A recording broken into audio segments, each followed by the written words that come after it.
On officials to declare March 1st COVID-19 Memorial Day. More than 100 events will take place today across the country to honor those who have lost their lives. CBS 2's Kara Fincham is live this morning in Santa Monica with a look at how some people here at home are joining in on the effort. Kara, good morning to you. Good morning, DeMarco. Different observances all across the country.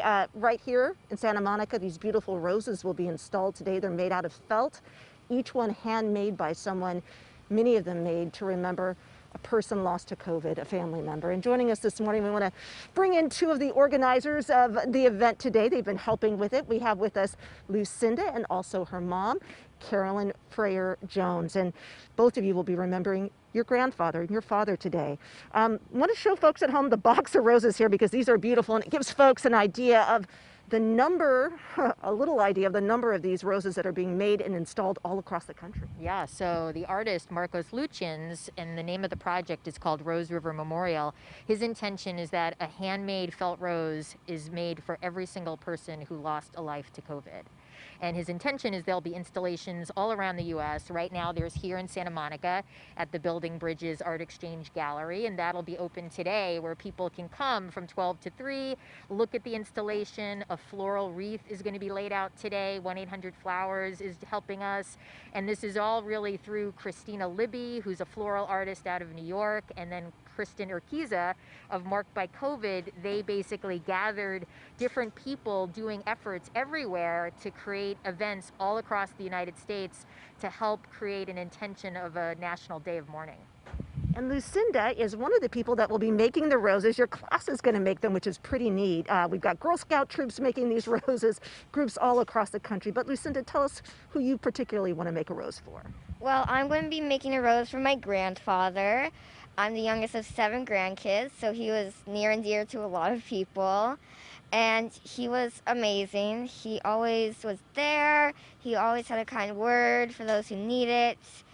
He was 86 when he died, so a good life. Yeah. And it's really neat that these families can make this very personal remembrance. I know a lot of folks are actually attaching the name of their loved one to the rose.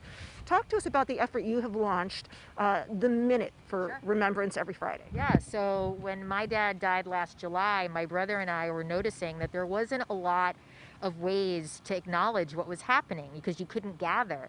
So we were talking and I said, well, what if we did something every week? And out of that, we created the Friday Minute, which is every Friday, people gather and do 1 minute of silence for anyone impacted by COVID in any way. So I do that live on Instagram every Friday at the Friday Minute, and people come live from all over the country and they dedicate their minute to a particular individual or a community that's been impacted.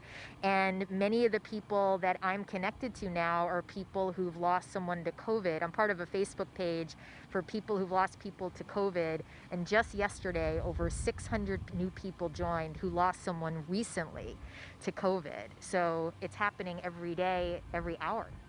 Thank you both so much for coming and joining us here this morning. And between 12 and 3 here at Bergamo Station this afternoon, DeMarco, Suzanne, folks can come out, take part in this. Again, also can take part in it every Friday online. Just a lot of people needing that outlet and the way to remember their loved ones. All right, it is a beautiful thing indeed. All right, Kara, thank you very much. And stay with CBS 2 News this morning for the latest on the coronavirus. You can download our CBS Los Angeles app for updates anytime.